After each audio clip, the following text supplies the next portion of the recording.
Hello, friends. Welcome once again to another installment of Strange Planet. And if you'd like to get a little deeper into Strange Planet, you might want to consider becoming a premium subscriber. It's real easy to do. Just click on the link in the episode description, strangeplanet.supportingcast.fm, strangeplanet.supportingcast.fm. You gain access to commercial-free listening.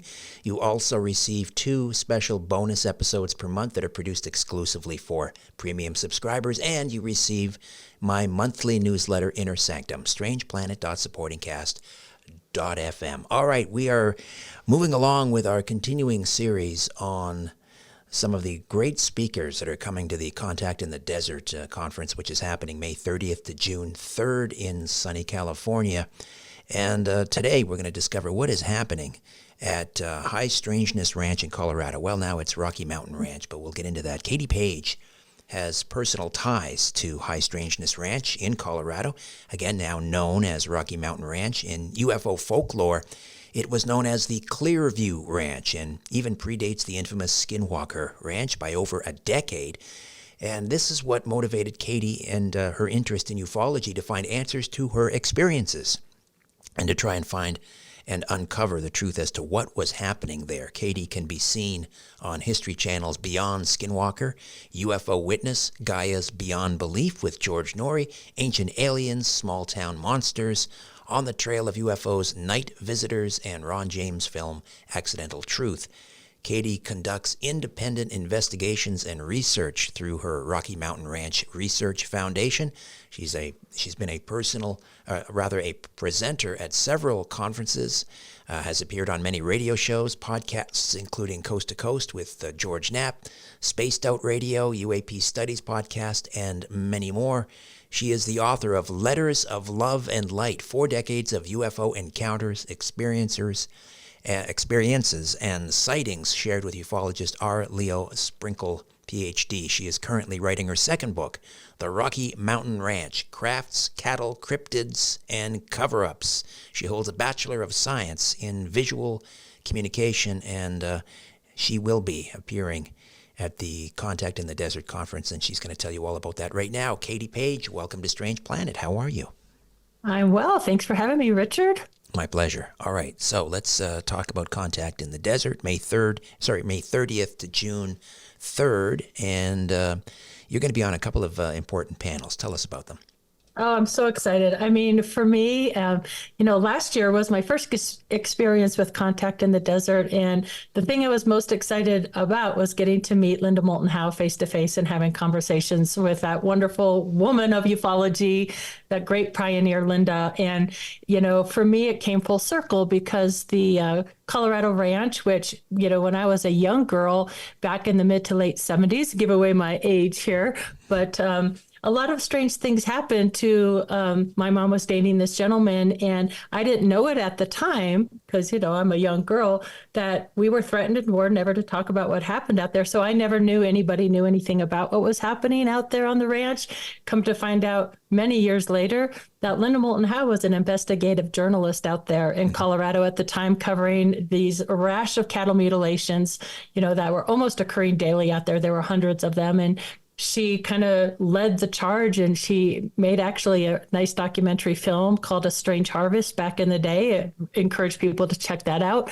But for me to be on a panel now, all these years later, with Linda Moulton Howe, kind of where she got her start out there in Elbert County at the ranch property from my childhood, it's like full circle for me. So I couldn't be more honored to be part of this panel with these other amazing women. The panel is going to be led by Kelly Chase, Yvonne Smith, whom I love. She works with experiencers, and she's a fantastic lady. Alexis Brooks, Kim Carlsberg, Dr. JJ Hertek. So I'm looking forward to the conversations that'll come up on this panel. It should be a lot of fun. And you're on a second panel as well.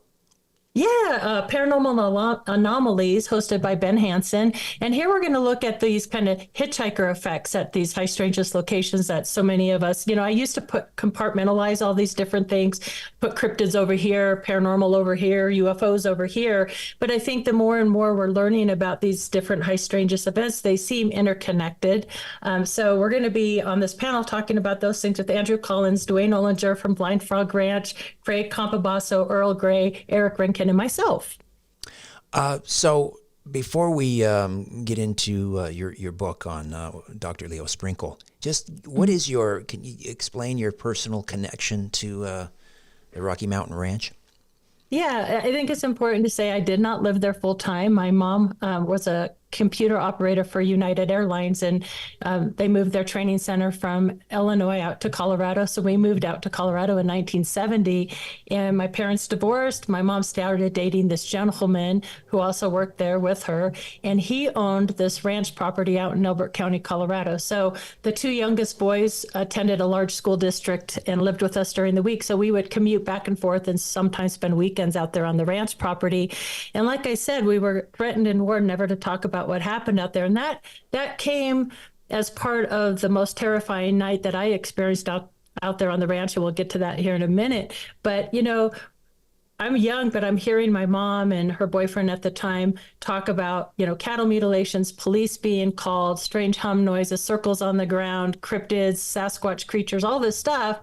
And quite frankly, I was terrified, and my sister as well. So, as so many of us do, you get through life, graduate high school, raise a family, go through college, and you're just living life. And around 2015, I really started questioning what was happening out there. So for me, it's been a quest of how much of this is actual paranormal UFO activity and how much of this is government cover-ups. We do know that the location of this ranch out there in Elbert County is fairly close to, the Air Force Academy out in Colorado Springs, Camp Carson, NORAD, all these military installations. And when I pulled the maps of what they owned back in the late 70s, they owned quite a lot of property back even into the Black Forest, and they would do all sorts of testing. So I do believe, and we do know through Dr. Leo Sprinkle's files, that we had a military presence out there on that property.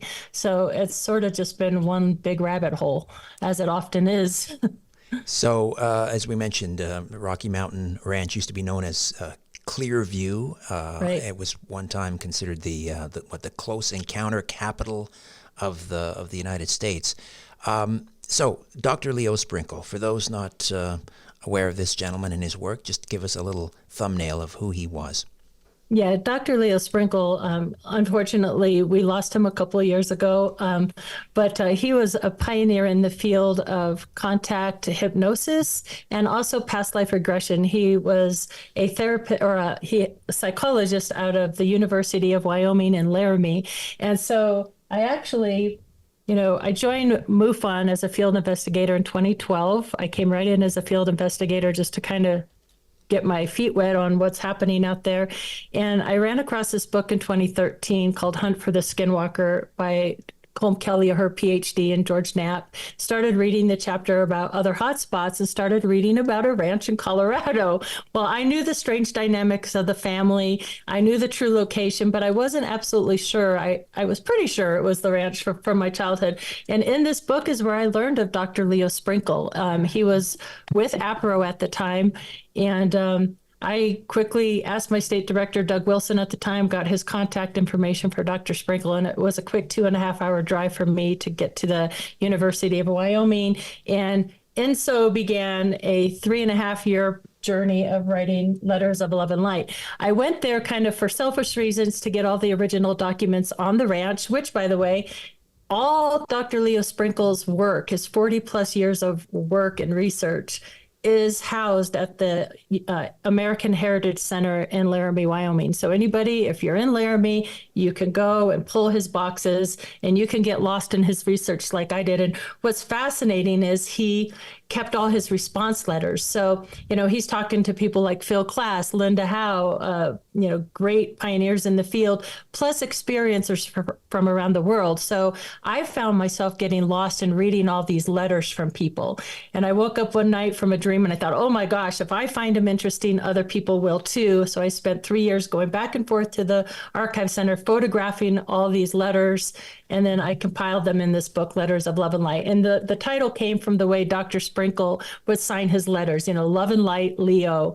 And this man was so gracious and generous with his time. He would just sit on the couch and listen to your experience. He was truly interested in what you had to say. And he was just a wonderful, wonderful man. Those who knew him would agree with me on that. But I organized them into chapters on hypnosis, craft descriptions, ET descriptions, motives, letters from children. That was fascinating. Kids wrote to Dr. Sprinkle and talked about their experiences, implants, and I just kind of organized. One thing a lot of people wrote about was this a dream or a memory? This was something that people talked about quite often.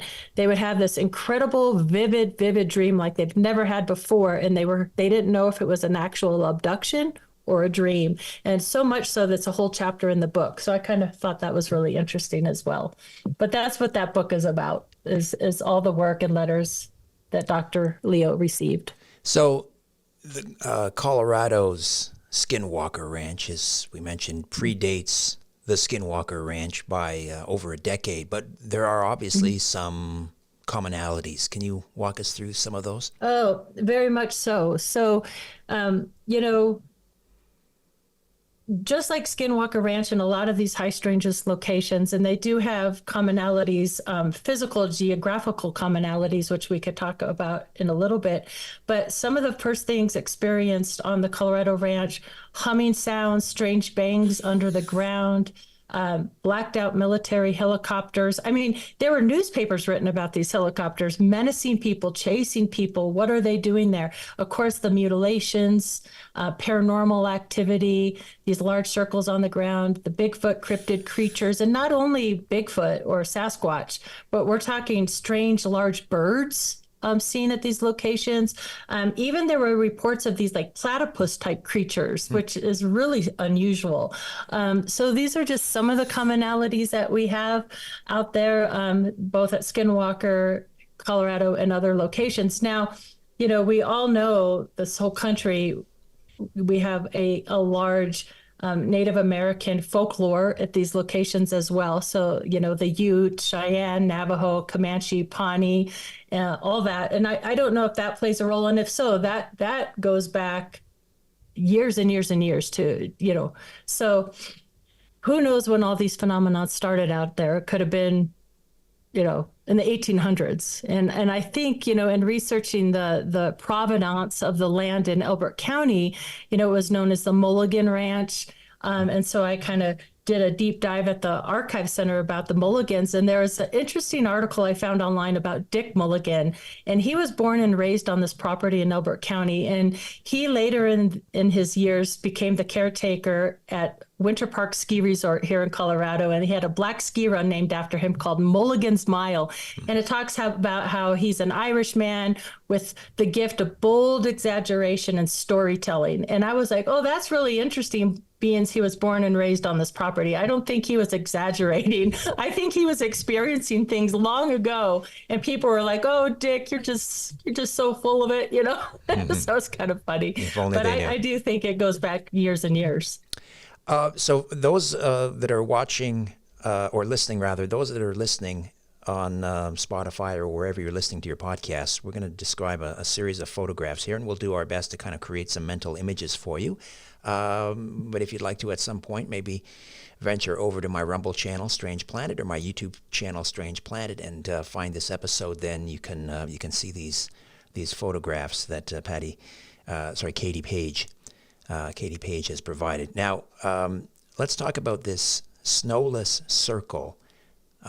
This was obviously at the Rocky Mountain Ranch taken. We're looking at this landscape with mountains in the background, and we see this beautiful, pristine snowfall. And then right in the middle of the photo, we see this kind of pinkish red circle. Looks like a perfect circle, a snowless circle. Tell us about it. That is significant for me personally because both my sister and I have this very vivid memory. It's actually a happy memory of being out on the ranch. It's your typical Colorado spring day where you have this wet, heavy snow, but the sun's shining and the skies are blue. So we just decided we'd go out and flip the Frisbee in front of the ranch house. And we noticed down on under our feet, the dirt was dry, yet everything around was wet and snowy. And we're like, well, this is really unusual. So for me, it was just this weird memory that we shared together. And when John Schuessler, who is one of the founding fathers of MUFON, learned of my connection to the ranch, he was part of APRO before MUFON, and he had this huge briefing document about the investigation on that ranch. And so he bestowed upon me this briefing document. And within this briefing document, it's really interesting. They have 3 PhDs on the property: Dr. Leo Sprinkle, PhD, Peter Van Arsdale, PhD, and John Durr, PhD, who is a seismologist out there doing some tests, out there. And they mentioned these large snowless circles. There were actually 2 that they mentioned. And in the document, it states that when the investigators went out there to measure this snowless circle, it was approximately 75 feet in diameter, and there were drops of blood outside the circle. And I'm like, holy smoke. So there was one in front of the ranch house that my sister and I personally remembered. And then there was one behind the ranch house as well on this hill where the adults in the situation, several, said there was some interaction with 9 landed craft, ETs, etc. I did not witness this personally, but it was reported by several adults at the time. And another one of those snowless circles was out there. The investigator in me obviously goes, well, maybe there was a silo sitting there or some large structure that caused it to, have that impression, but there never was. There was nothing there. And, about a year passed and stuff started to slowly come back to that area. So still to this day, beyond Skinwalker, when we're out there testing the rockets and we're doing experiments, with readings and stuff, we get strange anomalies over what we're calling the landing site of that strange large circle on the ground. So it's interesting to me that decades later, we're getting strange anomalies. They launched that large rocket in season 1 of Beyond Skinwalker, and it's almost like you could see it kind of wobble back and forth. It's like it's hitting something very similar to what's happening at Skinwalker Ranch, goes on its side, falls. And what's fascinating about that, when we took that rocket back and we were trying to collect the data from the instruments within that rocket, it didn't even record a launch. And I can't give away what happened to, we just did 2 more episodes for season 2, and we had some very unusual data come back from over that, what we're calling the landing site. So strange anomalies around that area, both, I believe, underground and above ground. So as I described it, a kind of a pinkish circle, that's actually the soil that's underneath the snow, and there's 4 inches of snow roughly around the circle. And you also found, were there drops of blood outside that circle that you found as well? I didn't see that personally, but it was reported in that APRA report. So to me, I was like, wow. I mean, for, seeing all these things that I thought were never even investigated or nobody knew about it. It was like this heavy weighted secret that we carried. And to see it in writing in these reports is like, oh my gosh, it's such a validation for me personally, because, you start questioning what the heck, So, yeah. All right. So photograph 2B, and I'm kind of identifying these so that my son, North, who takes care of the Rumble and YouTube channel editing, can identify the photos and insert those. But 2B, tell us about the plasma balls and what you've described as the scariest night. Yeah, so the scariest night on the ranch, it was the boy's mother's birthday. So it was kind of interesting. That's why I said the weird dynamic of the family, because my mom was dating the boys' father, but the boys' mother also had a new love interest in her life. And we all gathered together. We even spent Thanksgiving together. So it was kind of this happy gathering. I mean, it was the mid-70s after all, right? So we're there celebrating on the weekend for the boy's mother's birthday. All the adults are playing board games late into the night, 11, 12 o'clock. Me, my sister, and the 3 boys, I'm the youngest of the kids, we're all hanging out in the boys' bedroom. It's then when this strange hum would start up. And sometimes that hum would get so loud you couldn't hear yourselves talk over it. And we knew from experience that when this hum would start up, things would happen. And sure enough, all the lights go out in the house. This bright light is coming through the window of the boys' bedroom. We're all freaking out, flashlights, candles, what's going on? It's at this time that we hear this disembodied electrical sounding voice, which sounds really strange, I know, but in talking to Paul Sinclair in the UK, they've experienced similar things as well. I'm not sure what that's about. But I remember it. It was terrifying. My sister remembers it. And when we get that briefing document back from John Schuessler, they have the exact quote of what was said that night. And it basically says, "Attention, we have allowed you to remain. We have interfered with your lives very little. Please do not cause us to take action which you will regret. Your friends will be instructed to remain silent concerning us." Then it stopped. My mother took that very seriously with my sister and I and said, "We do not speak about what's going on out there." Now, all these years later, I'm looking at, MK Ultra, Black Access Projects. What are they testing out there? You have to remember that property sat vacant for over 10 years. And one question I always had was, if the government wanted it and they're doing tests out there, why not just purchase it? They did not. It sat vacant for a lot of years. This family comes in. And all these strange things begin to happen. But what I learned is, and I know it's a relatively new technology now, but who's to say they weren't testing it and starting with this technologies back in the mid to late 70s? And it's plasma balls, where you can bounce sound as if somebody's talking. And I know they're looking at it for military reasons. So, hey, back off, where you're not putting your men and women in danger, but it sounds like somebody's right there. Were they testing something like that out on the ranch? Was it our government doing that to us, or was it ET or something else? Katie, we're going to take a quick time out. Back with more on Colorado's Skinwalker Ranch. Katie Paige coming to Contact in the Desert. The link in the episode notes for more information and tickets. Back with more right here on Strange Planet. Stay with us. Hi there. If you want to watch the rest of these episodes, please head over to my Rumble channel, Richard Syrett's Strange Planet.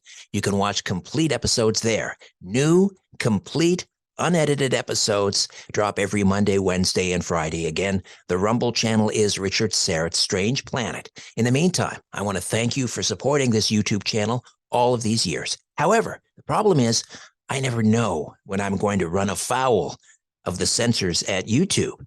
I never know when I'm going to end up in YouTube jail. There doesn't seem to be any rhyme or reason. And in fact, 2 more strikes and this YouTube channel will be taken down altogether. So help me fight big tech censorship, enjoy the complete unedited episodes, and join the rest of the Strange Planet community over on Rumble. Again, Richard Syrett's Strange Planet on rumble.com. See you over there.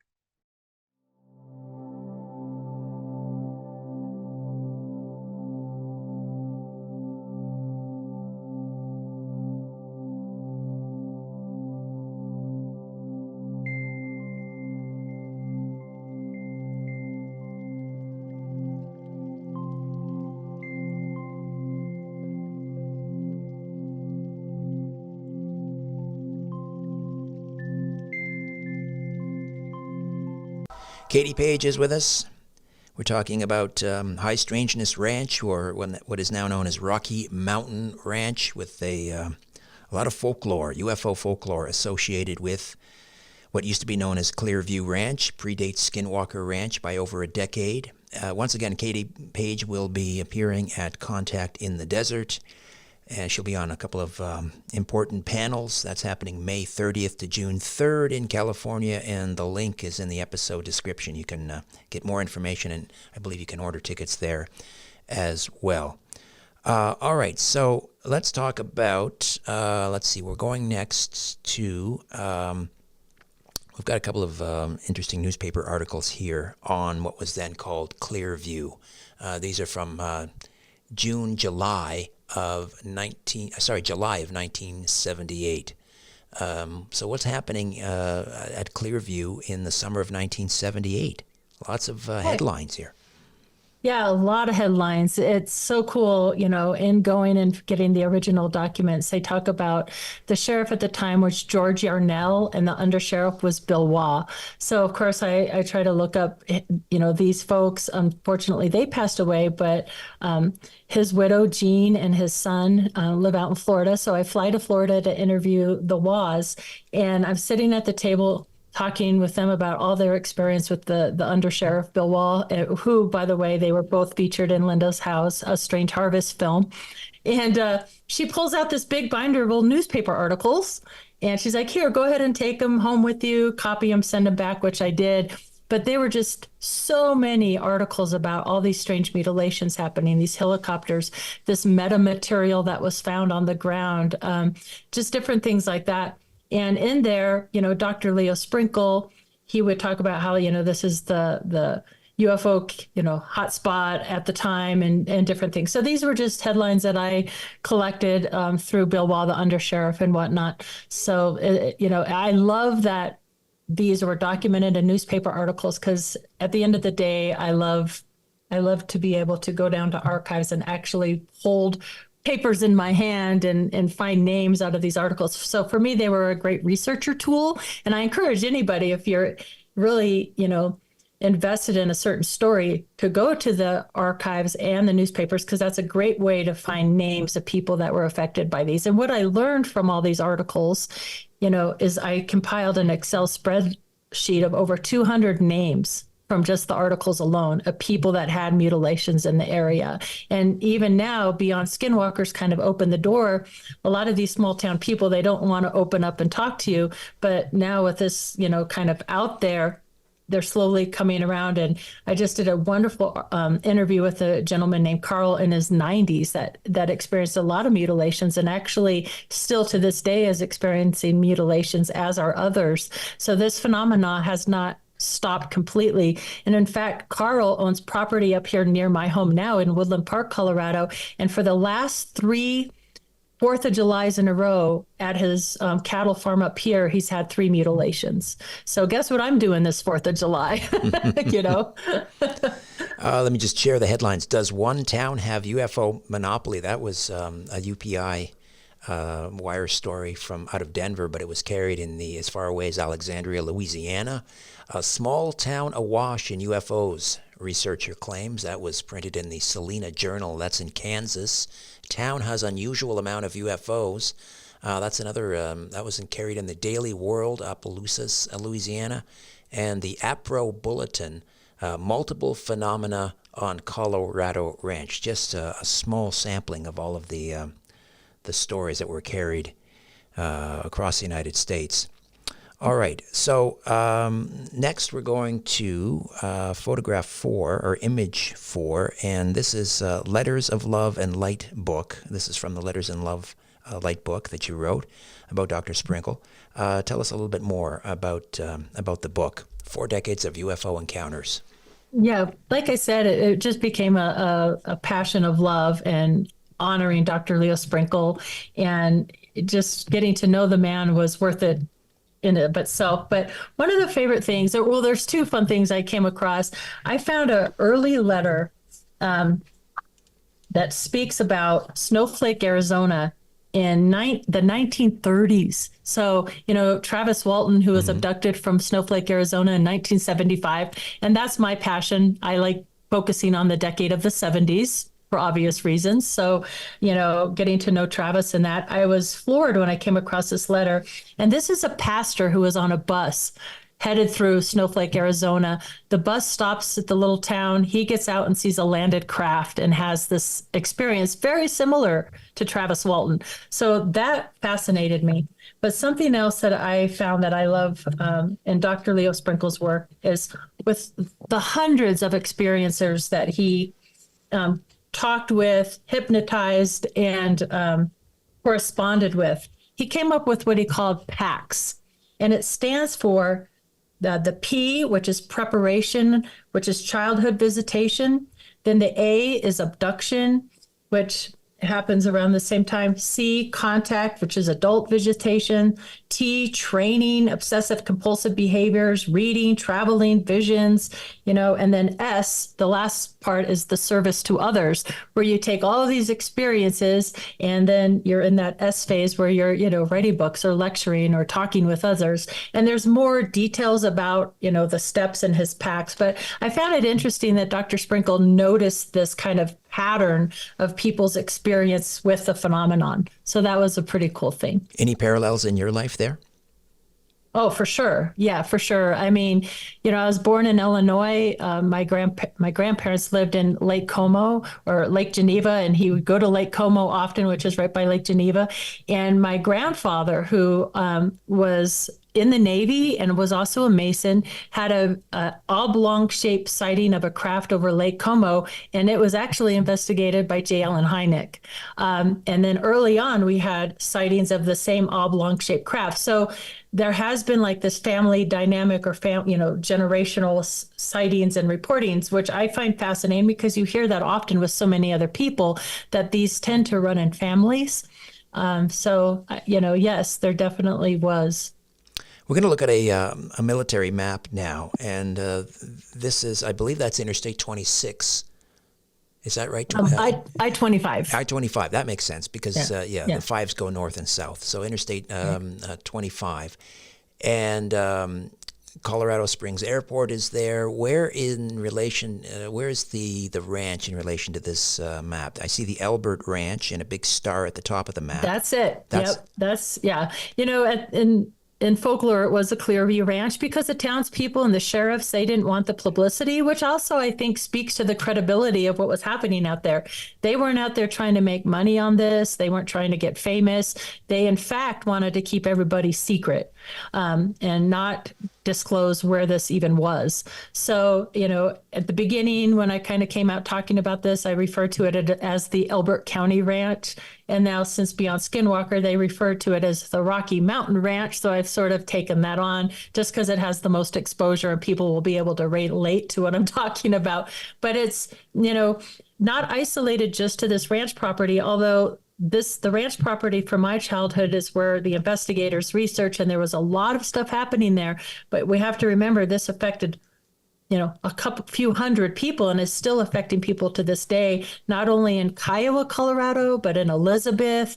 One of my favorite things that happened to me at the time, I was the guest speaker coordinator for Colorado MUFON, and I invited a gentleman that wrote a book named Sean Bartok to come in and speak to us. And I'm sitting in the third row watching his presentation.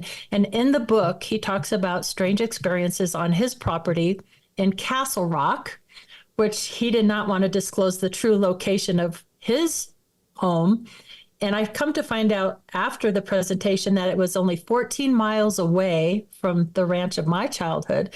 And we have almost identical experiences going on. But I'm sitting there watching his presentation. And in the book, he has these drawings of these beings that they encountered.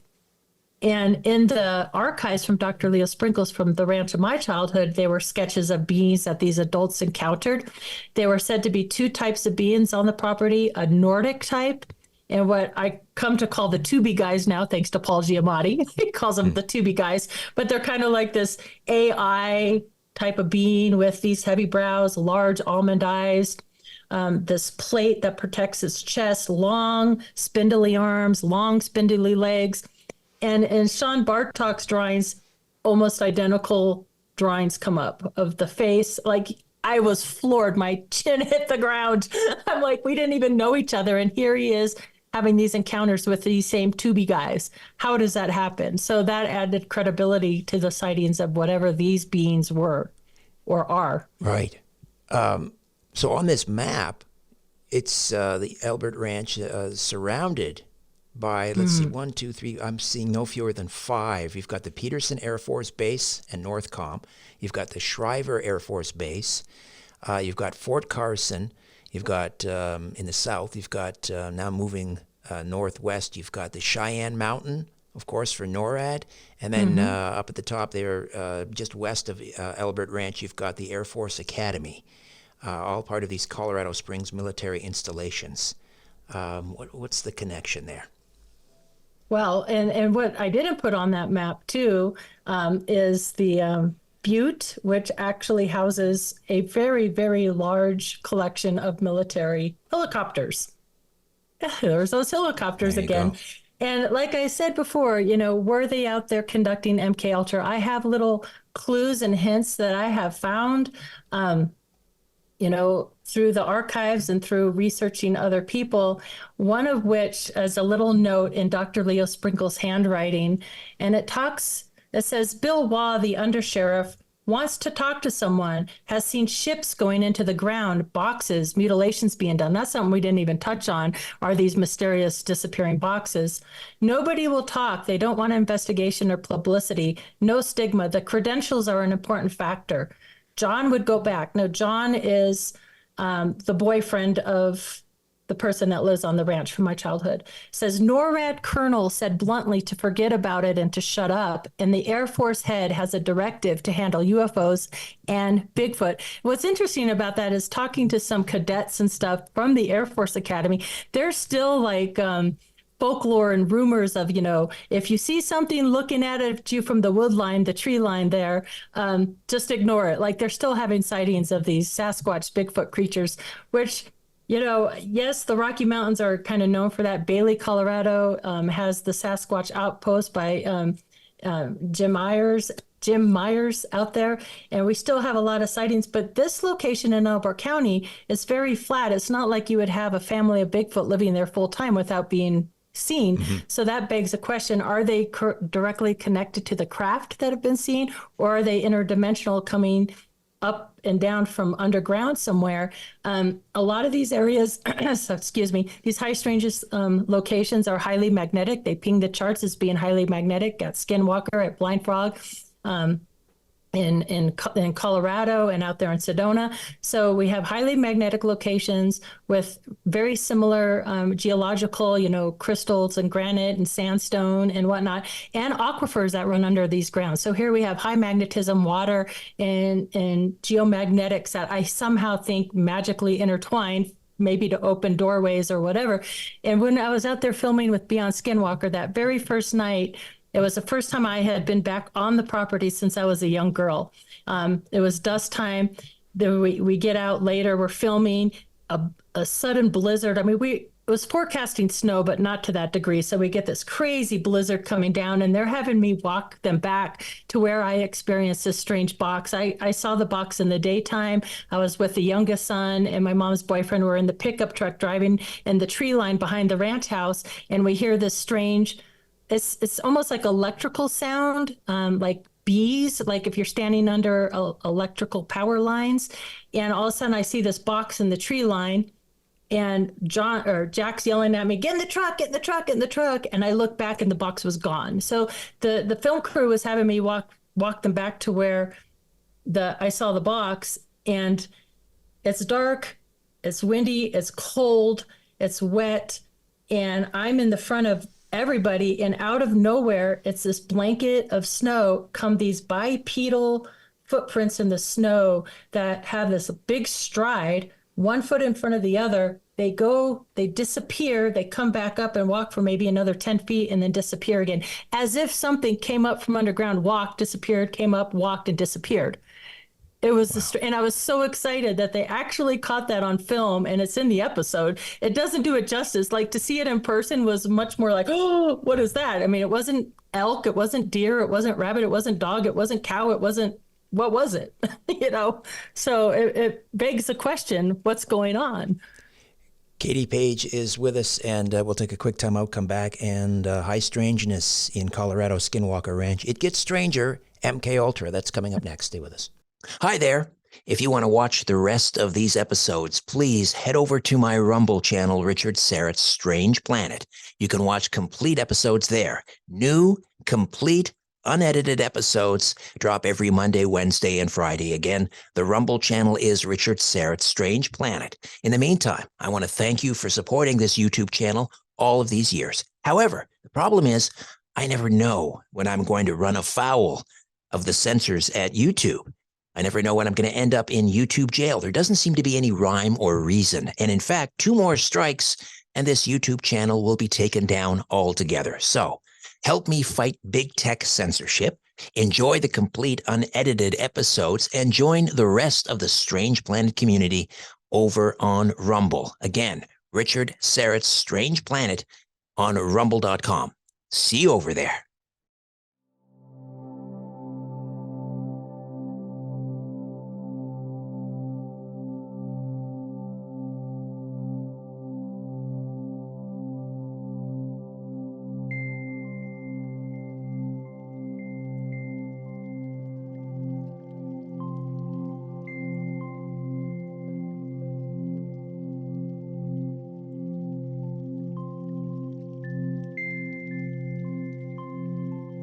Welcome back. Katie Paige stays with us. She'll be appearing at Contact in the Desert May 30th to June 3rd.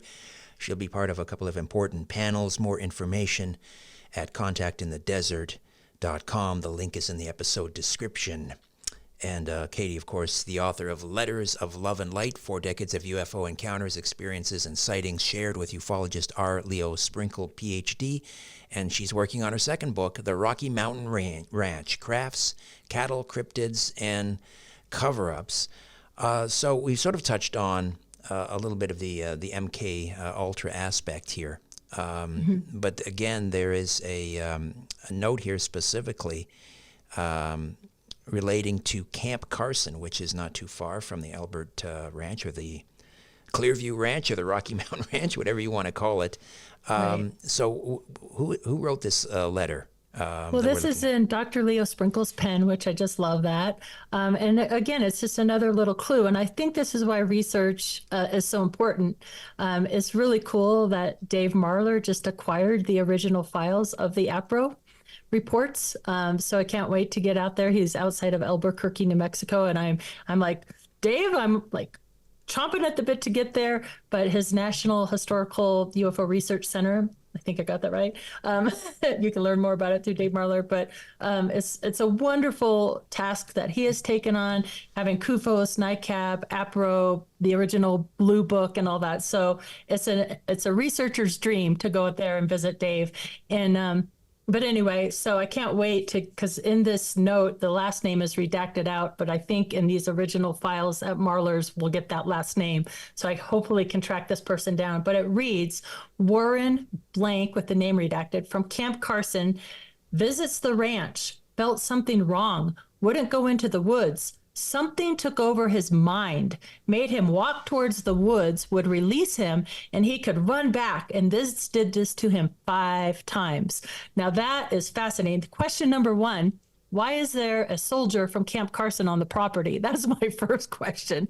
And what's going on there? And what's fascinating, there's this great gentleman. He's a firefighter, very credible witness who I've interviewed a couple times now, and he might have a cameo on Beyond Skinwalker to talk about some of the things that he's experienced, but he's an avid elk hunter in the area. And I do think there's an elk connection, just like the Carl Higdon case. I think there's something with elk. But he hunts elk out in Elbert County, and there's parts of the forest in the daytime, he says, makes him so uneasy he won't go into the woods there still to this day. One day he's out there elk hunting, and I believe I sent the picture of this. He sketched for me, he saw this red glow coming out of the tree line, and in it, about 5 to 6 feet off the ground, is this craft. And he said it looked like 2 bundt cake pans, one on top of the other. It was silent.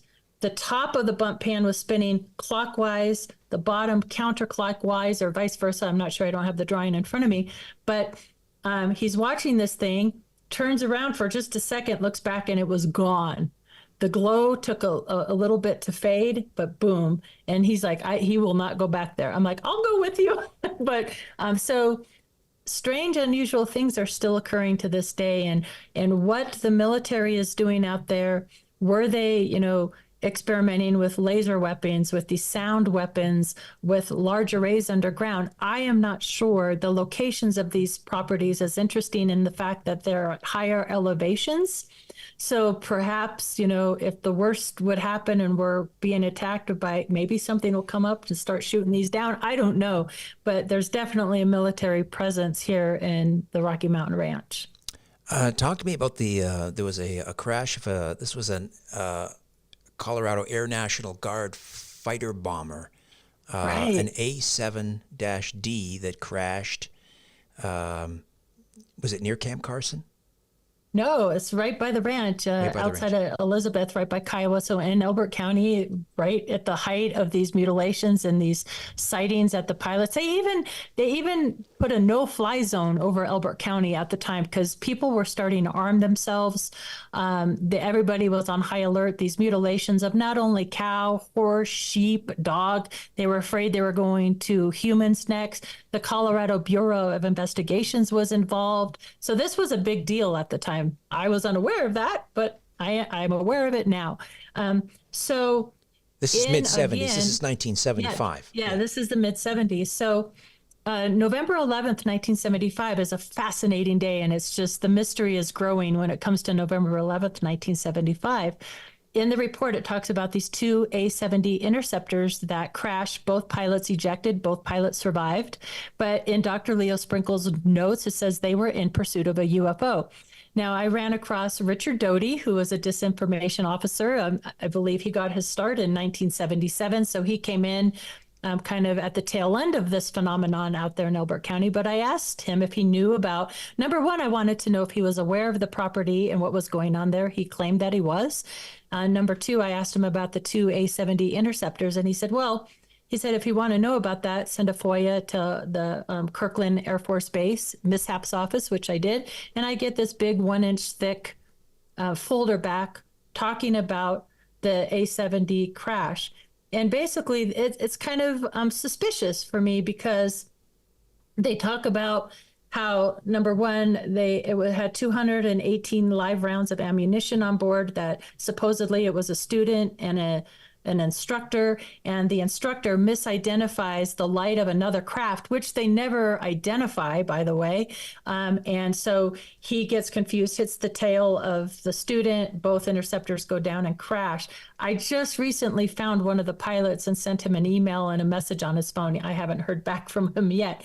But another thing that's really suspicious, too, is the instructor loses 8 of his instrumentation panels on there. Mm-hmm. So that is fascinating too. So there's some suspicious things about that crash that kind of makes me wonder. It was like the airspeed indicator, the clock, the radar altimeter, the vertical velocity, fuel quantity, the fuel flow, all these things went down in the craft. But then later, again, I'm visiting David Marler's archives, just researching, I'm pulling all the things I can from the 1970s, and I come across this 32-some page document about an encounter that occurred on November 11th, 1975, the same day as these two interceptors, and it's out of Falcon Bridge, Ontario. And so here they are at Falcon Bridge watching these anomalous craft on radar for several hours, going from 26,000 feet up to 72,000 feet, just straight up. They're watching these things. It's being witnessed by several civilians on the ground, military personnel on the ground. So they decide to scramble 2 jets out of Selfridge, Michigan. This thing, they're watching this thing travel over the Great Lakes. I think it was 35 nautical miles. So they're watching these crazy maneuvers from these anomalous objects that they can't identify. They scramble 2 F-106 Delta darts after these anomalous objects on the same day as the 2 A-7Ds. What else happens on November 11th, 1975? Right after midnight, that same morning, Travis Walton is returned in Snowflake, Arizona. So we have 3 events: 2 interceptors that crash in Elbert County, the 2 that Delta F-106 Delta darts they send out of Selfridge, Michigan, and Travis Walton's return all occur on the same day. I find that fascinating. I would say. Yeah. Yeah. Just getting back to the Air Guard pilots crashing, there's a typewritten note above the article. Is that Dr. Sprinkle's note? Who something about inquire deeply into the mutilations have disappeared, including the editor of a magazine who was never seen again. I also understand that 2 National Guard interceptors were something and then went down while in pursuit of a UFO. Is this Sprinkle writing? Yeah, this is part of the report. This was in the briefing document. I believe that the whole team of APRO, I believe Leo put that together. So yes. What's interesting about that editor of the magazine that disappeared, I kind of did a deep dive into him years ago, and he was found. So that was kind of a debunked part of the story. But yeah, they did mention that these interceptors were in pursuit of a UFO. And talking with Bill Waugh's widow, Jean, he encountered, as did George Yarnell, because they were up in planes quite often trying to, find these mutilators. And you have to remember that too. Since these mutilations were at such a high number and going on, there was the cattle mutilation, or the cattle mutilation, the Cattlemen's Association put a $10,000 reward, which $10,000 in the mid 70s is a lot of money. So people were actively searching for the perpetrators of these mutilations, and nobody was ever found. I mean, nothing was ever found on the ground, no footprints, no nothing. I mean, talking with, Christopher O'Brien was big, and did a lot of work in this field, as did Chuck Sikowski and Linda Howe and others. So hats off to them, because it's still a fascinating unsolved phenomenon as far as I'm concerned. I want to jump ahead to photograph number 10 because time is tight here. And this photo lists some of the physical symptoms that you experienced while you were staying at the ranch. Right. That night when I got home, we leave the ranch. It's early in the morning. We lived about an hour away from the ranch in Englewood, Colorado. It's now Centennial, Colorado. And I remember going into the door, going to the left of the front door and collapsing. And my mom and my sister are yelling at me, "What's wrong with you? What's wrong with you? What did you eat? What did you eat?" And I couldn't even speak. I was like catatonic. I was trying to say peanut butter and jelly sandwiches. I couldn't. And then finally, a few minutes later, I come to, they take me up to bed, and I suffered my first major migraine headache that night, where you're vomiting, the whole thing. I suffered those migraine headaches weekly for, a good year or two, on all different medications because they were so severe. My mom finally learns about a new thing, at the time it was new, called biofeedback training. Mm-hmm. And I went through a year of biofeedback training where they kind of hook you up with wires and you learn to relax all your muscles and raise the temperatures in your hands and your feet and all this stuff. So migraine headaches, the catatonic, ringing in the ears, reoccurring nightmares. This is when I started seeing the shadow figures in my room, often 2s or 3s. I never slept alone after that. I always slept with Big Sister. Check the closet, check under the beds, push the bed against the wall, all that stuff, the lucid dreaming. And then the blue orb I experienced, but that wasn't until 2013 where I had that experience with the blue orb in my bedroom.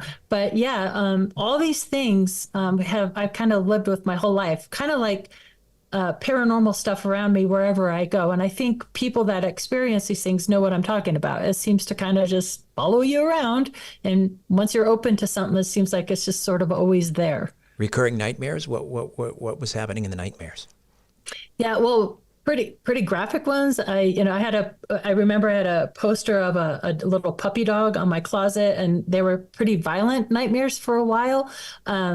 Traumatizing. I don't want to get graphic on the thing, but kind of terrifying nightmares, but also just these strange, I had this one reoccurring nightmare of holding this very, very thin thread that was thinner than your hair. And if I broke it, I would die. Now, I don't know if that's psychologically speaking to being hushed up and not talking about what was going on, because I had nobody to talk to other than my sister. My big sister and I even kind of created our own little secret language, like a pig Latin that we would talk to each other, in secret, because we were told not to talk about what was happening. And the fascinating thing to me too, Dr. Leo Sprinkle put me under hypnosis for an hour and a half. And so he always records them. It took me about a week to listen back to the session. And what I found fascinating about the session was for like the first 15, 20 minutes of that hypnosis session, it was like the little girl in me had to find my voice to stand up to the adults that were telling me not to talk about it. So you can hear me kind of work through that with Dr. Sprinkle, like, okay, I'm safe. I could talk about what's happened. I could talk about these scary things. Because at the time it was very, very frightening for me. Since then, I've kind of gained my strength and confidence. I'm not so afraid of the phenomena anymore because I've confronted it. But I thought it was interesting that I had to stand up and find my voice. When was the last time you were at the ranch? 3 months ago. We filmed 2 more episodes for season 2. Yeah. And I'm so excited. My sister is with me on that. So, she kind of has dealt with these phenomenon in a different way than I have, where I sort of wanted to take it on and try to expose what I can. She wanted to shut it down and forget about it, and so she kind of was a little apprehensive of going back. And I told her, I said, look, I said, when we're in our 80s, it'll be a great thing. We can, hey, remember when we did this crazy thing? And she did it. And I can't really talk about too much what happened, but I can say I think it was very therapeutic for her to go back, because you have to remember she's 6 years older. So she's in her teen years. She's dating. She actually went to the high school prom with the oldest son at the Kiowa High School prom. And she went back to the ranch after prom and had some terrifying experiences that she's tried to shut down, but memories were coming back to her. And I think it was very, really good for her to go back, and some really interesting things happened to her specifically when she went back to the ranch. So it's been this kind of very personal journey for both my sister and I to face all that stuff. Katie Paige and the Rocky Mountain Ranch, Colorado's Skinwalker, and I'm sure you'll be talking about this extensively at Contact in the Desert. That's happening May 30th to June 3rd, and Katie will be on 2 panels. Just tell us about those again. Yeah, as Women of Ufology, and what an honor to be with these wonderful women in the field. So that is Friday, 8:30 in the morning, which I was like, really? I'm not an early bird, but for that, I will get up at 6 if I have to. And then the paranormal anomalies panel as well. So both should be fascinating discussions. And for me, there's nothing more that I love better than learning from others in the field and really collaborating, because nobody can tackle all these things by themselves. So I think the panels are a wonderful thing to participate in and to be part of. So I hope people can go out there and enjoy those conversations and be part of them as well. Contact in the Desert. Again, the link is in the episode notes for more information and to order tickets. Katie, great to meet you finally. Thank you so much for this. Yeah, it's nice meeting you as well, Richard. Thank you so much for having me on. Hi there. If you want to watch the rest of these episodes, please head over to my Rumble channel, Richard Syrett's Strange Planet. You can watch complete episodes there. New, complete, unedited episodes drop every Monday, Wednesday, and Friday. Again, the Rumble channel is Richard Syrett's Strange Planet. In the meantime, I want to thank you for supporting this YouTube channel all of these years. However, the problem is I never know when I'm going to run afoul of the censors at YouTube. I never know when I'm going to end up in YouTube jail. There doesn't seem to be any rhyme or reason. And in fact, 2 more strikes and this YouTube channel will be taken down altogether. So help me fight big tech censorship, enjoy the complete unedited episodes, and join the rest of the Strange Planet community over on Rumble. Again, Richard Syrett's Strange Planet on rumble.com. See you over there.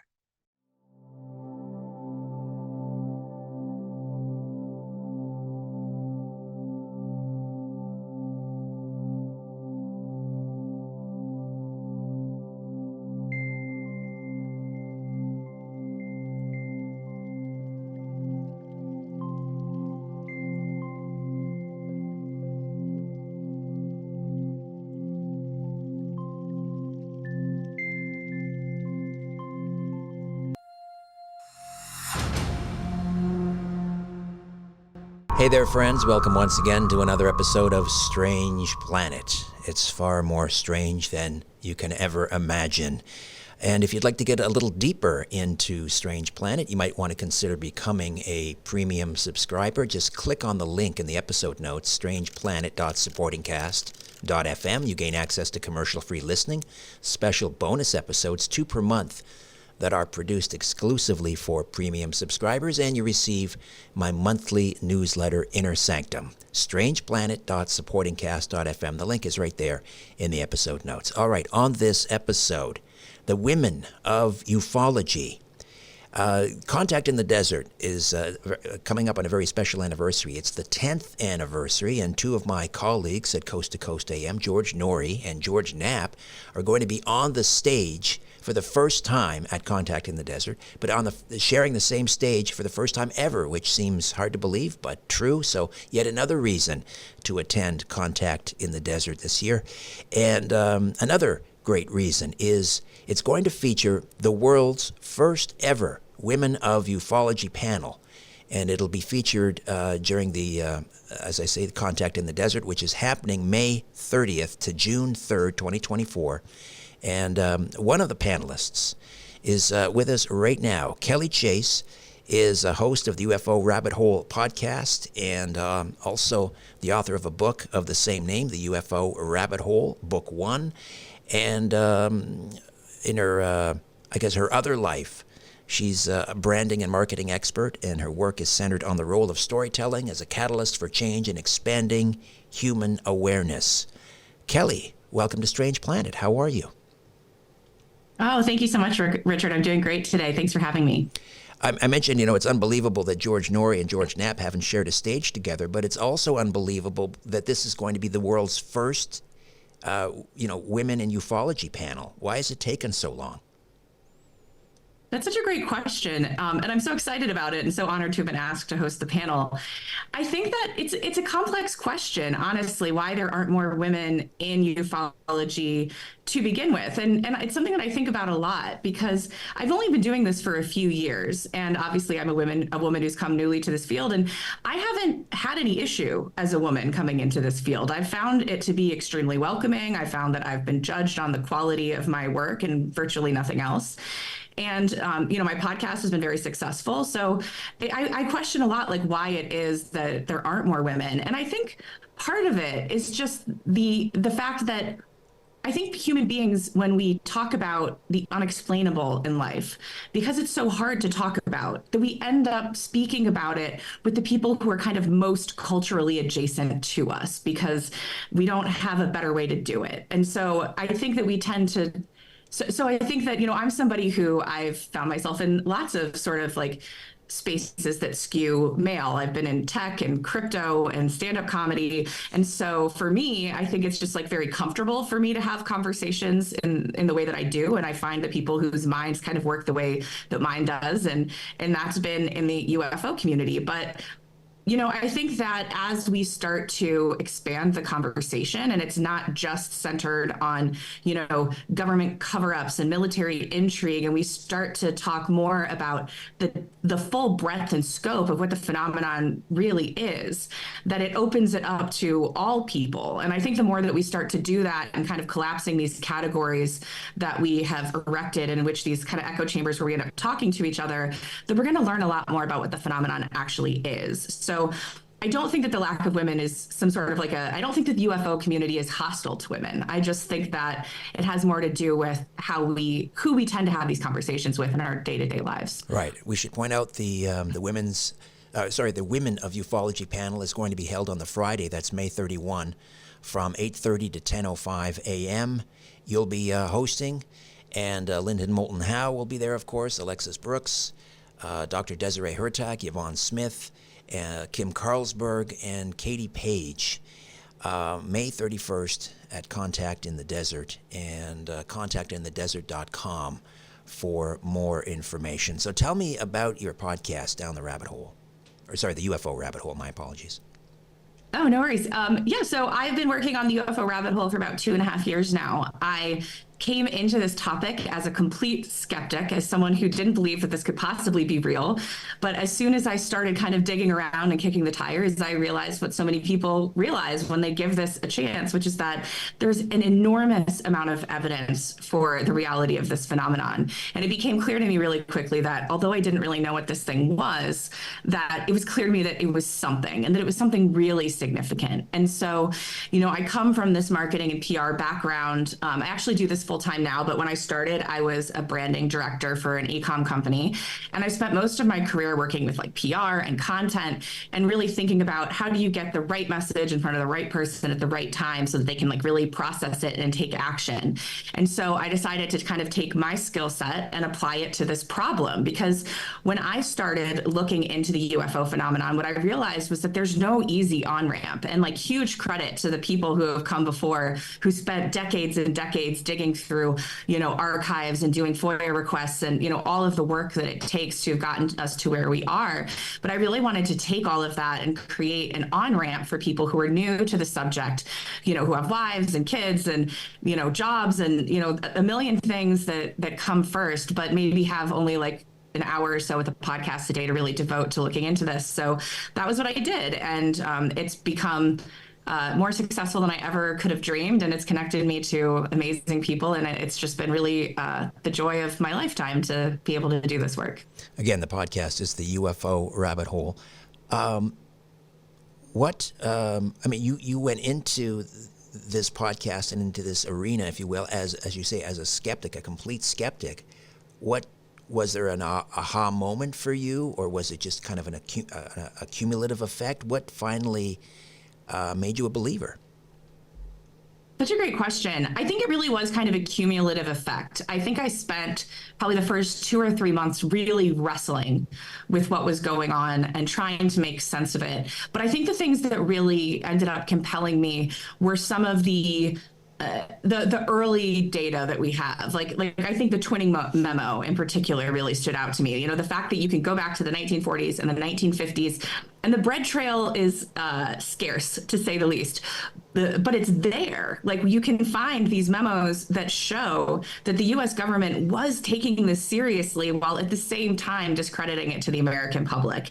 And, you know, there were some extraordinary things that happened back then, you know, like in 1952, the infamous flap over Washington, D.C. that had, you know, thousands upon thousands of witnesses, and you know they had to go on television and say, oh, it was nothing, and the explanation that they had was not great, and so it was just things like that where you realize that I think just really seeing that the government was taking this seriously while at the same time denying it up and down to the public and intentionally stigmatizing the subject. That to me was probably the most compelling. Are you also an experiencer? I am. I saw, I've seen 2 UFOs in my life, which is funny that I didn't believe in UFOs because I had actually seen 2. But I think that happens to a lot of people who you see something that you can't explain and you don't know what it is, but it feels like too much of a leap to kind of assign anything to it. And so you think, oh, my eyes were deceiving me, or it was just, you just kind of push it to the back of your mind and don't think about it any further. And so that's been a really kind of eye-opening experience for me. It was really humbling to realize how long I had gotten this wrong and that I had been so unwilling to even trust my own eyes with regard to this topic. And I've been grateful for that humbling. I think it's been really beneficial. Can you share one or both of those sightings? Absolutely. Actually, I'll share the one that's maybe a little more interesting. So what's funny about this one is that I had been doing the podcast for about a year before I realized I'd had this one sighting when I was 13 at the Outer Banks. It was very typical, light in the sky, doing impossible things, you know, pretty typical stuff. But I'd been doing this for about a year when I realized I'd had another one. When I was 21 years old, I was at Virginia Kendall Metro Park right outside of Akron, Ohio. And I was with a friend, and it was broad daylight. And we were sitting up on this hill looking down at Virginia Kendall Lake. And suddenly, up above the trees, maybe only like 100 feet or so above the tree line, something kind of emerged from the sky. Like it didn't like come from anywhere. It was almost like it came out of this like hole that I couldn't see in the sky.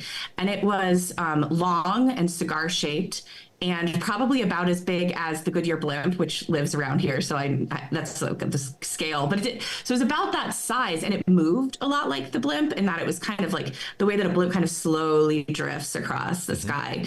But it clearly wasn't the blimp, because the thing about this thing is that it was blurry. Like, you know, we joke about how these UFO videos are blurry, but I think some UFOs actually are blurry, because the one that I saw, you couldn't see it. Like, there was a shape to it and there was a size to it, but you couldn't quite see the edges. And it was kind of just this grayish brown smudge across the sky that was very large, and it moved very slowly like a blimp for maybe a minute or so. And then it kind of disappeared in the way that it had appeared into this hole in the sky. And it's so funny that it took me a year to even kind of recognize that as a UFO, because I think that coming into the field as such a noob, I really had to kind of get over the idea that a UFO is a structured craft, that it's a flying saucer, that it's got lights on the bottom, and that there's, you know, this to me didn't even necessarily strike me as a craft, because like it was almost translucent. You could almost sort of see through it. I didn't know what it was. And because I didn't know what it was, it's not that I forgot about it, but I just kind of put it in the back of my mind and didn't think about it again. And it wasn't until about a year into this work that I was like, you know, that was a really weird thing that I saw, and I don't know what it was. I have no idea. Were you alone when you saw it, or was there someone with you? Yeah, I was with a friend who saw the same thing, so which is also unusual. And it was broad daylight, like literally just the middle of the afternoon, clear sky. So it was very strange. Well, one of the strange things over the years I've discovered is, and I've not seen a UFO, that people will see something and never talk about it, ever. Did that happen with your friend? Yeah. He was my roommate at the time. And we never really talked about it again. Like, it just never came up. He's not someone I'm in contact with anymore, but I've been meaning to kind of look him up and just say, hey, remember that time? And just see if he remembers it the way that I do. Any insights on what that's all about? Like, people will see something. Now, in your case, you had, okay, what is that? I'm not really sure. Other people will have like a full-on like encounter and with lights and no question. I mean, there's nothing on earth that does that. But still will not talk about it. What's happening there? Gosh, that's such a good question. And I wish I knew the answer. I can guess as to what I think that might be. I think part of it is that I think that we really underestimate the extent to which the models and frameworks that we use to kind of decide what is real really influence us. And so I think that when we kind of decide that something is impossible or we don't have a place or a way to categorize it, that we tend to just kind of look away from it. There's something really uncomfortable about something that you can't square with reality. And you see that tendency in people. I mean, yes, it's incredible what we've managed to accomplish over the last, 100, 150 years as a species.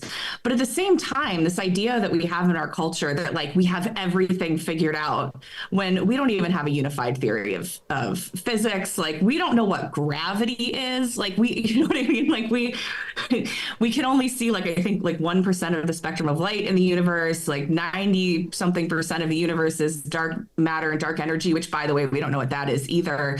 We have this idea that we've got it all figured out because it's sort of important to us, to our day-to-day lives and just getting around, that we think that we know what all of this is, but we don't know what all of this is. And I think when we run up against something that hints to us that we actually don't really know what's going on here, that it makes us really uncomfortable and we kind of push it away. And I think that, combined with like the years of stigmatization of the topic and the fact that, you don't want to say something to your family and friends that might make them think you're crazy. That's very uncomfortable also. And I think that between those two things, we tend to just overlook a lot of the weird stuff that happens to us. Kelly, we'll take a time out, come back, and go down the UFO rabbit hole some more. Stay with us. Hi there. If you want to watch the rest of these episodes, please head over to my Rumble channel, Richard Syrett's Strange Planet. You can watch complete episodes there. New, complete, unedited episodes drop every Monday, Wednesday, and Friday. Again, the Rumble channel is Richard Syrett's Strange Planet. In the meantime, I want to thank you for supporting this YouTube channel all of these years. However, the problem is I never know when I'm going to run afoul of the censors at YouTube. I never know when I'm going to end up in YouTube jail. There doesn't seem to be any rhyme or reason. And in fact, 2 more strikes and this YouTube channel will be taken down altogether. So help me fight big tech censorship, enjoy the complete unedited episodes, and join the rest of the Strange Planet community over on Rumble. Again, Richard Syrett's Strange Planet on rumble.com. See you over there.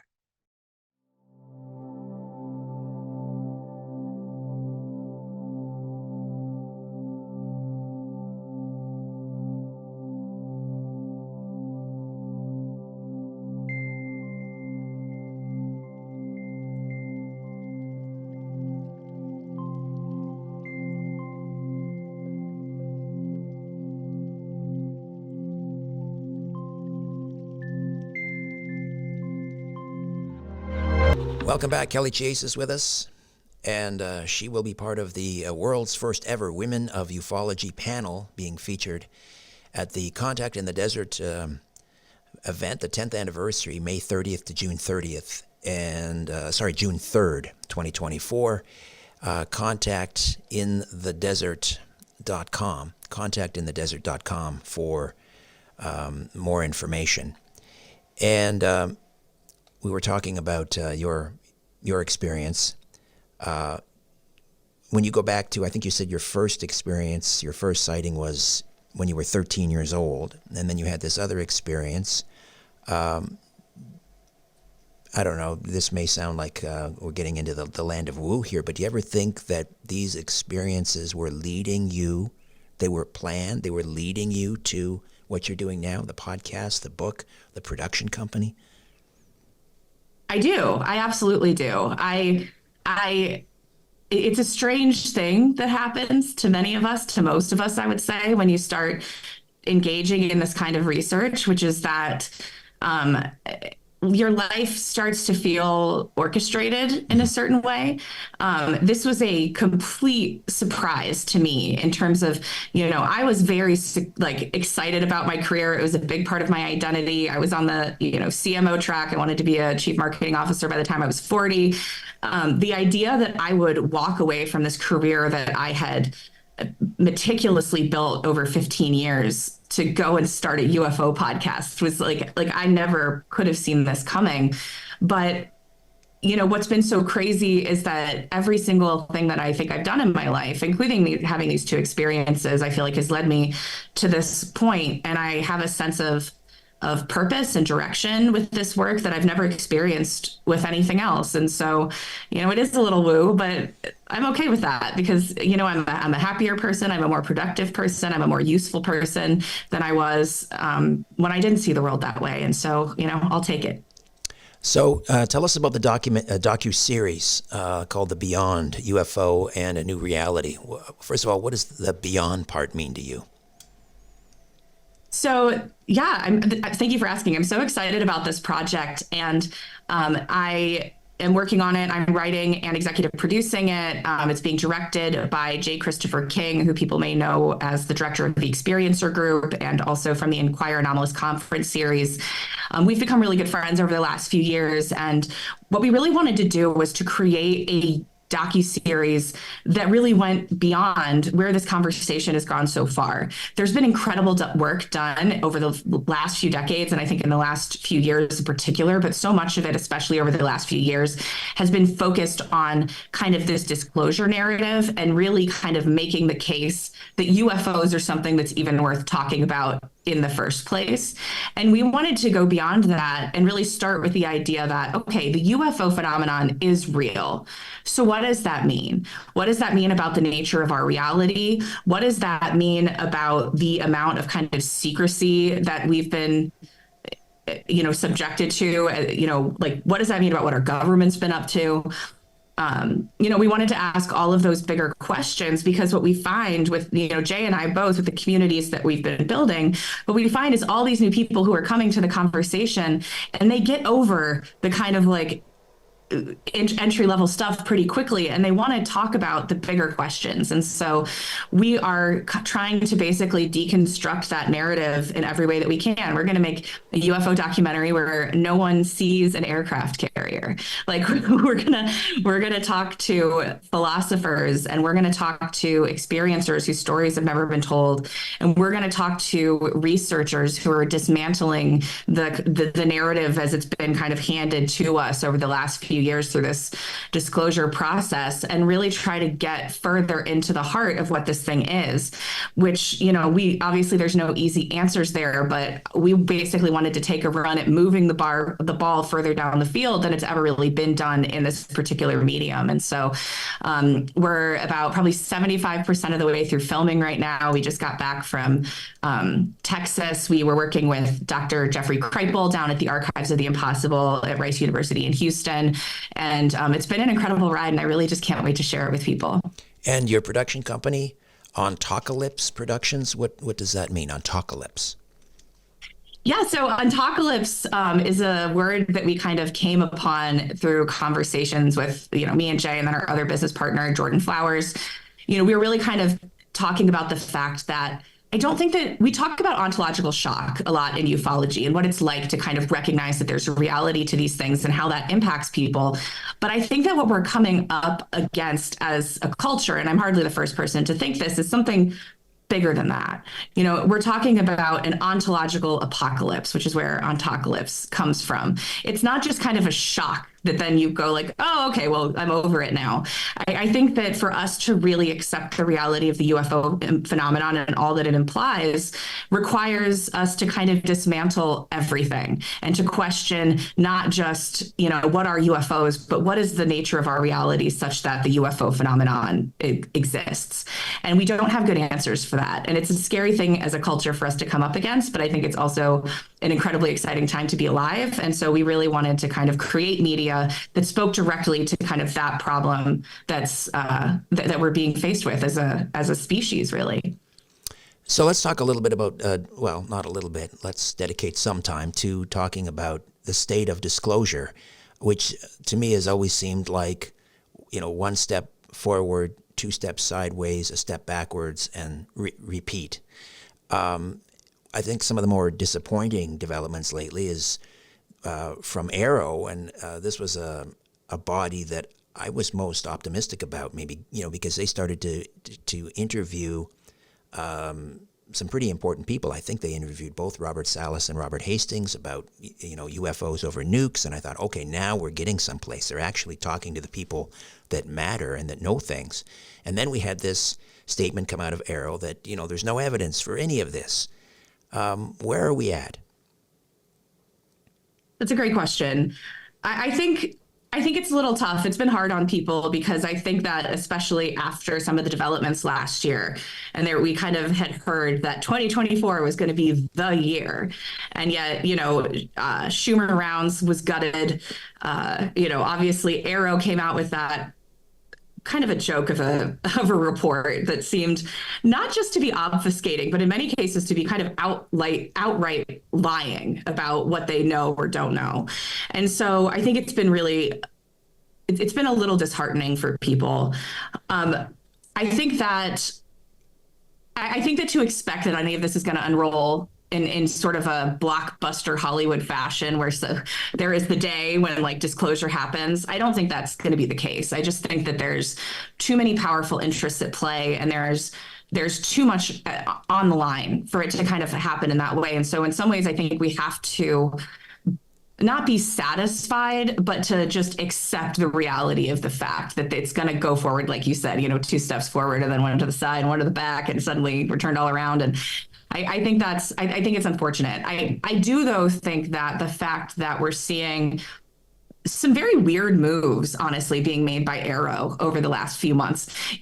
Back in January, Kirkpatrick came out with that article in Scientific American that no one asked for about a program that he's no longer even a part of. It was a strange thing to do. And then he was talking about motherships and things like that. Motherships, where did that come from?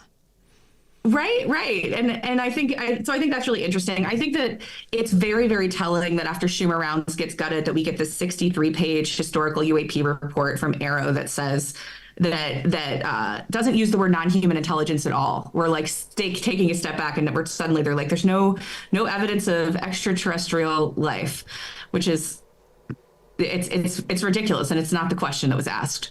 And so, I think that they wouldn't be doing that if they weren't kind of hedging against something that they see coming. So I think that there is some hope there. But I mean, at the end of the day, unfortunately, I think we all had high hopes with Arrow, but I mean, I'm sure I don't have to tell you, going back to, Project Blue Book, we have, Ruppelt and Hynek coming forward and saying, they told us to investigate UFOs, but they didn't give us the stuff that we needed to do so, up through Lou Elizondo and ATIP and, Grush with the UAP task force, both saying hey, you guys asked me to investigate this and you haven't been giving me anything that I need to actually conduct the investigation. And so I think that it's pretty clear, unfortunately, that Arrow has ended up kind of just staying in that same legacy, which is unfortunate.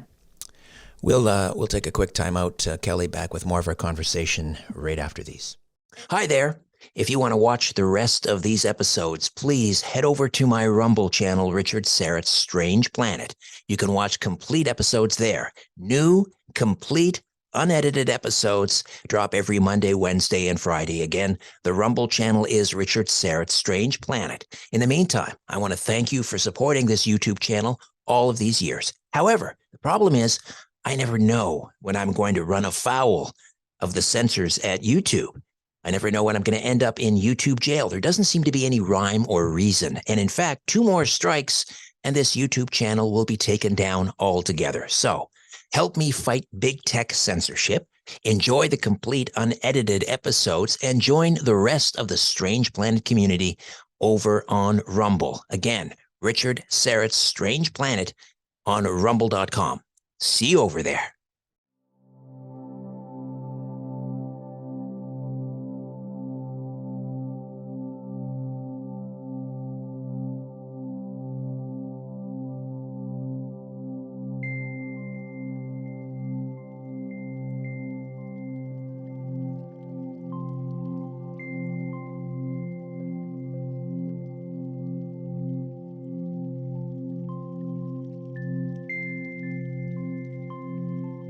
Kelly Chase, host of the UFO Rabbit Hole podcast and the UFO Rabbit Hole book, the author of the UFO Rabbit Hole book 1.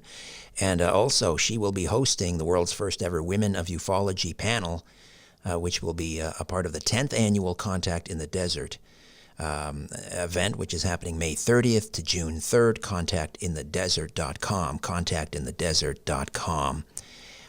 We were talking about Arrow and their laughable report, and then you contrast that with, you mentioned David Grush, the whistleblower, who's talking about a secret UFO back engineering or UFO retrieval crash program and biologicals and all of this, going back to Mussolini and the Vatican before the Second World War and the recovery of a craft. And how do we reconcile these? It seems like there are two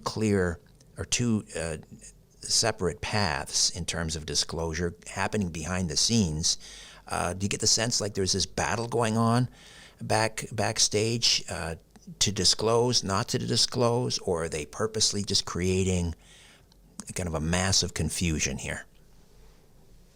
I think it's probably a little of all of the above. I think it's probably multiple factions, and we have to include, the aerospace defense companies among them, on top of factions within the intelligence community itself, who I think are kind of battling for the remote in some ways of who's going to get to control kind of the image on the screen that the American people get to see. I think the stakes are really, really high, and that there are people who are working in good faith to try to reveal something of utmost importance to the American people.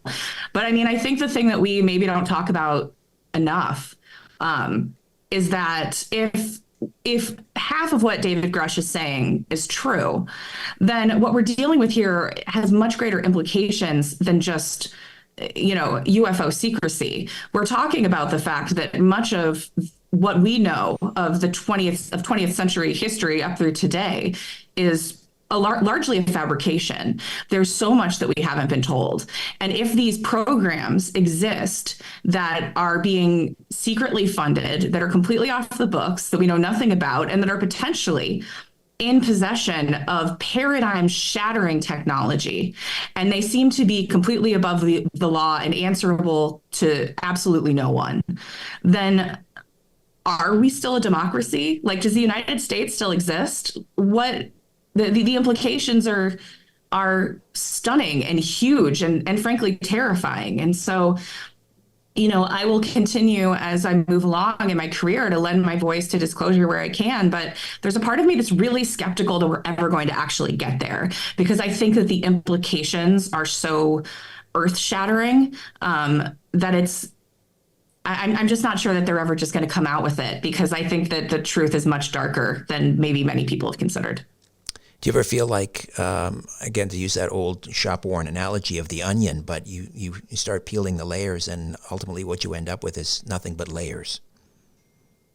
Absolutely. And in some ways, and I think the Hall of Mirrors is like another great example, because I think once you get further and further into this world of government secrecy and corruption, it's hard to even know which way is up anymore. And so much of what we even are able to uncover has been planted there for us to uncover. It's hard to know exactly what's going on. And so I think that it's important in some ways to separate ufology from disclosure, because in some ways I think we need to save ufology from disclosure, because the disclosure narrative has become so dominant in the the conversation, and it's steering us in these particular direction, and it's being steered by the exact same people and factions who created the secrecy to begin with. And so I think that like grassroots initiatives and independent researchers and people who are willing to like say, you know what, screw you guys, you can go do all that and play all those spy games if you want to, but what we're going to do is we're going to research the phenomenon itself. The phenomenon is not something that can be locked up in a laboratory underground. The government doesn't own it, and they can't keep it from us. And so I think that, you know, just recognizing that they've never told us the truth, they're probably never going to tell us the truth, but that doesn't mean that we can't work towards finding out what this thing actually is. I think that's a great point about disclosure. I mean, it is a rabbit hole or even a swamp, and it can be demoralizing. But for most people, I think it was, I'm not sure if it was Stephen Bassett who coined this phrase, it's not about the lights in the sky, it's about the lies on the ground. But for most people, it is about the lights in the sky. And we risk leaving most of them behind, losing the room, if you will, by getting mired down in all of this disclosure stuff. Most people have never had a UFO experience that they know of. So maybe we need to sort of hit the reset button to get the sense that with a lot of conferences, UFO conferences, there's a Canadian expression, we're getting too far out over our skis. I don't know if you know that expression, but do you think that's what's basically what's happened? We got too far out over our skis? Yeah, I absolutely do think so. I think that, I think I can see why it happened, but I think it's been a mistake. You know, ever since 2017, I think there's been sort of this building sense among a certain kind of faction of the UFO community. Many of them are the people who are newer to the UFO community, to be fair, who have felt like we are imminently about to get the answer. Like it's just around the corner. Just hold on. The show's about to start. And whereas I think people who may have been doing this for decades were maybe a little more skeptical about the idea that that was where this was headed. But yeah, I agree with you. And I think that it's kind of time to get back to basics with ufology and to, you know, I think something that's been hugely beneficial to me in my research is I go and use bookstores and I'll buy any UFO book that was written before 1970. I don't care what it is, because I find that some of the best research was being done back then, because it was much harder for disinformation to be spread within a community that was so small and that had so few hubs. And it was really just like boots on the ground researchers who were grinding it out and going straight to the source and talking to the people who were having these experiences directly. And I think that you find some of the best and the kind of most raw information in those spaces. And when you go back and read even the bigger names, you know, Jacques Vallée and John Keel, you know, some of the work that they were doing, we haven't even really gotten to the point where we've matched what they were doing back then. Like we're, in a lot of ways, I think the conversation has devolved over the last several decades, and that we need to get back to basics and back to the kind of research that was being done when this whole thing started. Well, having said that, then how do you feel about discussions around secret space programs or super soldiers? I mean, listen, I love that stuff as much as the next person. I find it endlessly fascinating, the secret space program in particular. I think it's really, it's an interesting practice to even try to research it, because there's so little of substance to hold on to, but you can kind of find it by looking at the outline of it, by what's being redacted, by what's not there. And I find it absolutely fascinating, but I think that I kind of hold that sort of research very differently than I hold the more boots on the ground research that I do. The things that I've come face to face with and the people, the firsthand witnesses that I've talked to, I tend to trust and privilege that kind of information over, you know, even the best research that I can do with regards to things like the secret space program, because disinformation has been just so continuously sown through the whole thing that, like, you know, you can know a lot about it and recognize that it's all very contingent and you might not actually know anything at all. And would you put the alien abduction phenomenon in that same category? Yes and no. I mean, I think that there is some really incredible work that's been done on alien abductions. I mean, obviously John Mack comes to mind, and Bud Hopkins, and so many others going back. And I was just down at Rice University at the Archives of the Impossible, where they have the MAC archives, and no one's allowed to see them yet, but I could like look at the boxes, and there's these stacks and stacks and stacks of boxes, and they're working through the process of like redacting all of that, because obviously it's people's personal medical information, so you can't just like put it out there.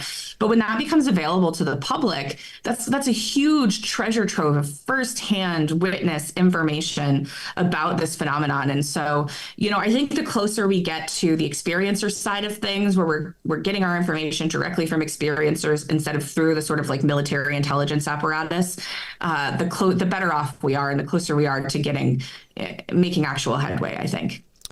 Are you comfortable with making any or drawing any?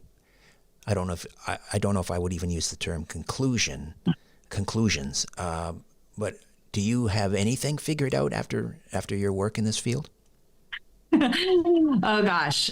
I feel like I've made progress in understanding the broad outlines of it, but I think it's all really difficult. It's so vast and it's so all-encompassing. There's kind of no part of life that it doesn't touch, from our history to our understanding of our place in the cosmos, our relationship to the divine. There's so much, I think, in it that it's hard to know. And I also, something I'm grateful for, like I said, is that kind of deep humbling that I had, where I realized that everything that I believed about what reality was and how things worked was wrong, and that I had been very wrong, actually. And so I try to actually hold on to that, because there's so much to learn, and I'm so kind of new to the subject that I try not to draw hard conclusions. But I will say that I think that what we're dealing with is something that is intrinsic to the nature of our reality, and I think intrinsic to what it means to be a human, and that it's really important, and that it goes far beyond, somebody coming here from somewhere else, whether it be another planet or another dimension. I think that those things are happening to some extent or another, but I think that I think there's much larger implications about what's happening here. And it's hard to speak to it in any kind of definitive way, but that's the sense that I get. And what about the craft themselves? Machine or actual entities? I think maybe both. There's such a wide variety of things that we see. I think that it's really hard to say that physical craft aren't part of the equation. I think that they absolutely are. And the thing that I think has really pushed me over the last year, because it's hard sometimes to kind of deal with the idea both that this thing is simultaneously something that is deeply tied to consciousness, but is also something like very physical, that we probably do have some of these in a garage somewhere underground in a mountain, And so what does that mean?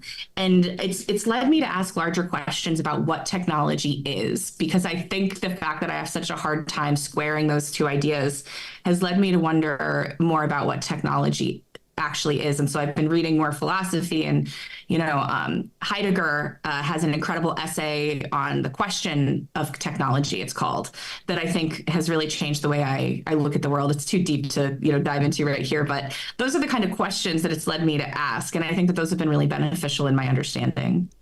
In terms of their intentions, malevolent, benevolent, a mixed bag?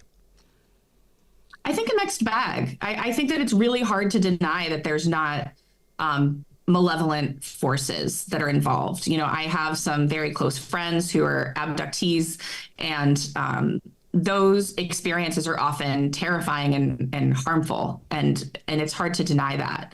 But at the same time, there does seem to be something benevolent at work here, something that's trying to help us, and it's something that was actually spoken to a little bit. I was at the Soul Foundation conference back in November, and Diana Walsh Pasulka was talking about the fact that the UFO phenomenon, that research into the UFO phenomenon and the ufology as it's kind of existing today is an emergent phenomenon, and that it kind of brings people together in ways that is more than the sum of their parts.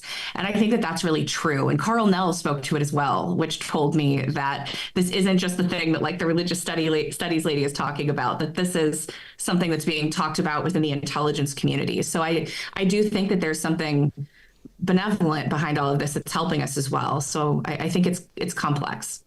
And if someone is new to this field, where's a great place to jump in and get started? That's a great question. Well, shameless plug, obviously, the UFO rabbit hole, I designed it so that you can start at the beginning. But also there's incredible work that's been done. I really recommend Ross Coulthart's book, In Plain Sight, I think is phenomenal. I think Diana Walsh-Pasulka's American Cosmic is also amazing. But also I'd really encourage people, like I said, to go back and read the older stuff, because I think that that's where you really get the most juice for the squeeze. Go back and read Jacques Vallée, read John Keel, read these researchers from the past who were really kind of spent their whole careers in this stuff on the ground. And I think you don't want to forget to learn your history. History is very important in ufology. Can you give us a bit of a preview of the Women of Ufology panel, which is happening at Contact in the Desert that's happening Friday, May 31st, 8:30 to 10:05 a.m. That would be Pacific Coast time. Linda Moulton Howe, Alexis Brooks, Dr. Desiree Hurtak, Yvonne Smith, Kim Carlsberg, Katie Paige, you'll be hosting. Absolutely. I can't wait. That's an incredible lineup. Linda Moulton Howe in particular is just obviously an icon and a legend in this field.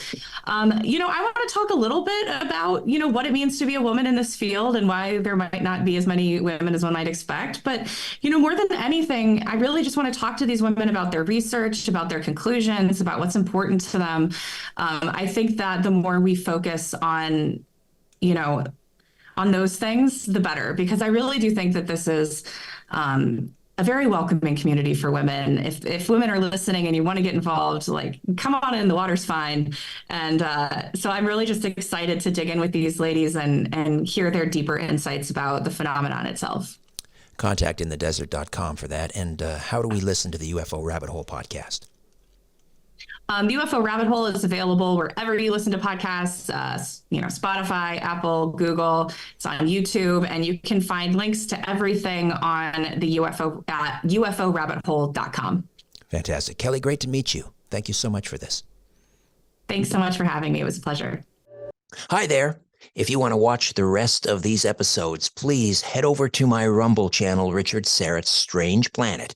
You can watch complete episodes there. New, complete, unedited episodes drop every Monday, Wednesday, and Friday. Again, the Rumble channel is Richard Syrett's Strange Planet. In the meantime, I want to thank you for supporting this YouTube channel all of these years. However, the problem is I never know when I'm going to run afoul of the censors at YouTube.